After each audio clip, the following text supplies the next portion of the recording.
Welcome back my YouTube channel. എൻ്റെ പേര് ഹനില. അപ്പോൾ ഇന്ന് ഞാൻ പോത്തുണ്ടി ഡാമിലേക്ക് പോവുകയാണ്. പാലക്കാട് നിന്ന് നേരെ ഞാൻ നെന്മാറ പോയിട്ട് നെന്മാറയിൽ നിന്ന് പോത്തുണ്ടി ഡാമിലേക്ക് ബസ് കയറുകയാണ് ചെയ്തത്. ബസ്സിലാണ് പോകുന്നത്. അപ്പോൾ ബസ്സിൽ പോകുന്ന സമയത്ത് എടുത്തൊരു വീഡിയോ ആണ്. അപ്പോൾ നല്ല പ്രകൃതി ഭംഗി ആസ്വദിക്കാനായിട്ട് സാധിക്കും. നമുക്ക് നല്ല ഒരു ആസ്വാദനമാണ് ഇങ്ങനെ കാണുന്ന സമയത്ത്. അപ്പോൾ ഞാൻ ബസ്സിൽ ഇരുന്നിട്ടാണ് ഈ വീഡിയോ ഷൂട്ട് ചെയ്യുന്നത്. പിന്നെ മല കാണുന്നുണ്ട്, അത് നെല്ലിയാമ്പതിയാണ്. പോത്തുണ്ടി ഡാമിൽ നിന്ന് കുറച്ച് ദൂരം മാത്രമേ ഉള്ളൂ നെല്ലിയാമ്പതിയിലേക്ക്. അപ്പോൾ പോകുന്ന സമയത്ത് എടുത്തൊരു വീഡിയോ ആണ്. അപ്പം ഞാൻ ആദ്യമായിട്ട് പോത്തുണ്ടി ഡാം പോയത് 7ാം ക്ലാസ് പഠിക്കുന്ന സമയത്താണ്. പിന്നെ രണ്ടാമത് ഞാൻ പോയത് ഒരു 6-7 മാസങ്ങൾക്ക് മുമ്പ് എൻ്റെ ഫ്രണ്ടിൻ്റെ കൂടെ പോത്തുണ്ടി ഡാം പോയി.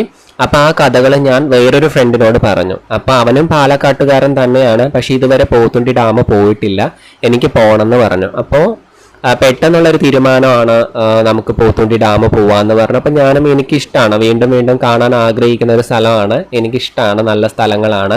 അപ്പം ഞാൻ ഓക്കെ വരാമെന്ന് പറഞ്ഞു. അങ്ങനെ അവൻ എറണാകുളമാണ് വർക്ക് ചെയ്യുന്നത്, ഞാനും എറണാകുളത്തു നിന്നാണ് വന്നത്. അപ്പോൾ ഞാൻ പാലക്കാട്ട് നിന്ന് നെന്മാറയ്ക്ക് വന്നു, അവനും അതുപോലെ എറണാകുളത്ത് നിന്ന് നെന്മാറ വന്നു. രണ്ടുപേരും കൂടെ പോത്തുണ്ടി ഡാമിലേക്ക് ബസ്സിലാണ് പോയത്, ബൈക്കില്ലായിരുന്നു. അങ്ങനെ ഞങ്ങൾ പോത്തുണ്ടി ഡാമിൻ്റെ സ്റ്റോപ്പ് എത്തി. ഇതാണ് പോത്തുണ്ടി ഡാമിൻ്റെ സ്റ്റോപ്പ്. ഇവിടെ ഇറങ്ങിയിട്ടാണ് കുറച്ച് ദൂരമുള്ളൂ, നടക്കാനുള്ള ദൂരം മാത്രമേ ഉള്ളൂ, നടന്നു പോവാം അല്ലെങ്കിൽ ഓട്ടോയ്ക്ക് പോവാം. അപ്പോൾ നടക്കാൻ ഇഷ്ടമുള്ളത് കൊണ്ട് ഞങ്ങൾ രണ്ടുപേരും നടന്നു. അപ്പോൾ നമ്മൾ കാഴ്ചകളൊക്കെ കണ്ട് നടക്കാമല്ലോ, അങ്ങനെ നടന്നു. അങ്ങനെ പോത്തുണ്ടി ഡാമിൻ്റെ ഉള്ളിലേക്ക് നമ്മൾ ടിക്കറ്റ് എടുത്തിട്ടാണ് കയറേണ്ടത്. ഒരാൾക്ക് 20 രൂപയാണ്. അങ്ങനെ കയറി നമ്മൾ ഇതിൻ്റെ ഉള്ളിൽ കയറി, നല്ലൊരു ഹാപ്പിനെസ് ആയിരുന്നു. അപ്പോൾ നമ്മൾ ഡാം അതിൻ്റെ മുകളിലാണ്, അപ്പോൾ അതിൻ്റെ മുകളിലൂടെ നടന്നു പോകണം. അപ്പോൾ അത് കയറുന്ന എൻ്റെ കയ്യിലൊരു ബാഗ് ഉണ്ടായിരുന്നു, നല്ല റേറ്റുള്ള ബാഗാണ്. ഞാൻ എറണാകുളം കഴിഞ്ഞ് വന്നതുകൊണ്ട് എൻ്റെ കയ്യിൽ ഡ്രസ്സും കാര്യങ്ങളൊക്കെ ആയതുകൊണ്ട് വെയിറ്റ് ഉണ്ടായിരുന്നു. അപ്പോൾ എനിക്ക് കുറച്ച് വെയിറ്റ് കൂടുതലായിരുന്നു. അപ്പോൾ അത് കയറുന്ന സമയത്ത് ഞാൻ ഒരുപാട് ടയേർഡായി. രണ്ടാൾക്കും, ആൾക്ക് ബാഗൊന്നും ഉണ്ടായിരുന്നില്ല, എന്നിരുന്നാലും ആൾക്കും കുറേ ടയേർഡായി. അത് മുഴുവനും കയറണം, അതിൻ്റെ മുകളിലാണ് ഡാം ഉള്ളത്. അപ്പോൾ ആദ്യമായിട്ടാണ് ഡാം കാണുന്നത്. അപ്പോൾ ഫ്രണ്ടിന് ഒരുപാട് സന്തോഷമാണ്, നമുക്ക് നല്ല ഒരു ആശ്വാസം ഉണ്ടാവും, നമുക്ക് മൈൻഡ് ഒന്ന് ഫ്രഷ് ആവും.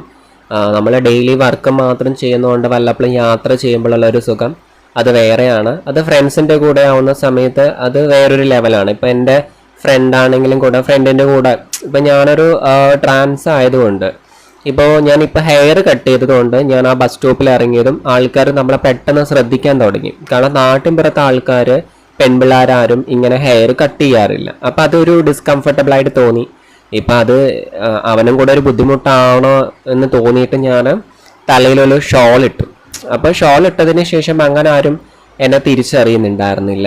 കാരണം പെൺപിള്ളേർ അവിടെ എല്ലാവരും നല്ലോണം മുടി വെച്ച് നടക്കുന്നവർ. അപ്പം ഞാൻ ഷോർട്ട് ഹെയർ ആകുമ്പോൾ ഒരു പ്രത്യേക ശ്രദ്ധ. അപ്പോൾ ഇതാണ് ഡാം. ഡാമിൽ അത്യാവശ്യം വെള്ളങ്ങളുണ്ട്. അപ്പോൾ ഇത് പാലത്തിൻ്റെ ആ അറ്റം മുതൽ ഈ അറ്റം വരെ നടന്നു. അപ്പോൾ ഈ അറ്റത്തിൽ കുറച്ച് വയസ്സായ അച്ഛന്മാർ മീൻ പിടിക്കുന്നുണ്ട്. അവിടെ മീൻപിടുത്തം എന്നുമുണ്ട്. അപ്പോൾ പാലത്തിൻ്റെ ഇതിലൂടെ നടന്ന് കുറച്ച് അവിടേക്ക് ഇരുന്ന് സംസാരിച്ചിരുന്നു. ഞാൻ തട്ട് ഇട്ടിട്ടുണ്ട്.